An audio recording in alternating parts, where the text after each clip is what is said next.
io vengo dalla famiglia dei Bastiani, dopo ho incominciato a fare il falegname qui in zona, fino a che sono arrivato a 19 anni, io ho avuto un'offerta per partire per la Svizzera, cosa che ho accettato perché era nel mio DNA di partire per queste cose qui.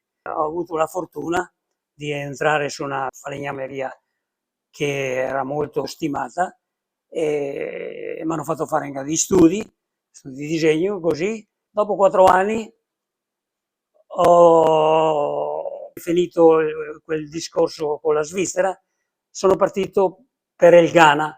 Anche lì non è stata una sorpresa perché leggendo sui giornali sono partito dalla Svizzera, sono venuto a Milano per il provino.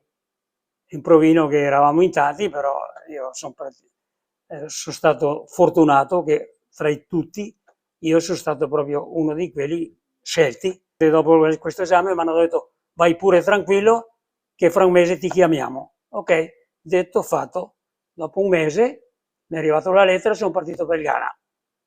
Il Ghana, sempre con l'Impregilo di Milano, lavoro centrale idroelettrica, però io ho sempre lavorato sulla parte della falegnameria, praticamente, per intendersi. E lì è stata un'esperienza grandissima perché ho fatto 3 anni senza mai venire a casa. Poi dopo, gli anni 70, anzi 66-67, tramite un amico qui del comune, ho comprato questo terreno. Io l'ho comprato così perché volevo farmi un appartamentino per vivere, però con l'aiuto di un amico mi dice è meglio che fabbrichi un pochettino più grande perché tu non puoi sapere cosa verrà fuori un giorno qui.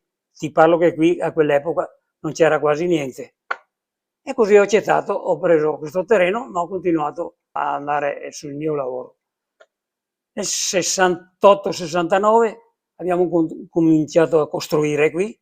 Io ho costruito questo stabile, così intanto per 2 appartamenti e un negozio sotto, che senza sapere cosa potevo fare. Però negli anni 70, poi dopo, qui mi sono sposato e sposandomi ho avuto l'idea di fare una domanda a Treviso per aprire un bar, perché altre idee non le avevo. Io di 70 mi sono sposato, ho avuto un figlio e ho cominciato a lavorare qui.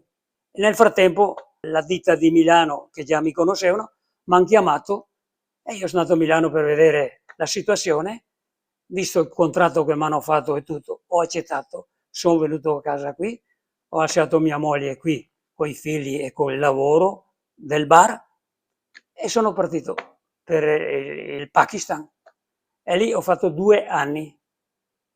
Dopo 2 anni sono venuto a casa, ho contribuito ancora un po' qui con la famiglia e siccome ero sempre in contatto con l'impresa e sono partito per il Venezuela. E lì dal Venezuela ho fatto, tra prima e dopo, ho fatto 10 anni e mi sono sempre trovato bene, ho lavorato con il mio lavoro, ho fatto, e dopo l'87, finito tutto questo, sono rientrato qui a casa e ho cominciato a lavorare con mia moglie e con la famiglia e così abbiamo incominciato sempre a migliorare un po' e andare avanti fino a che siamo arrivati, diciamo, al periodo che i figli hanno finito le scuole e che stavano studiando. E con Ivan stava facendo le scuole alberghiere e stava facendo anche i stand, come si dice, sui vari alberghi. E un giorno ci siamo trovati e gli ho detto oh, devi decidere se tu devi fare l'aiutante qua con noi o no, l'albergatore con noi o fare il tuo lavoro. E lui ha accettato qui. Noi genitori li abbiamo aiutati e siamo arrivati al punto di oggi, che adesso è in mano tutto a lui, sta portando avanti bene la situazione e sono molto contento e io lavoro volentieri perché vedo che le cose stanno andando bene. Così siamo arrivati al punto di questi festeggiamenti che abbiamo fatto in questi giorni e mi auguro che adesso possa proseguire ancora perché abbiamo anche di altri progetti.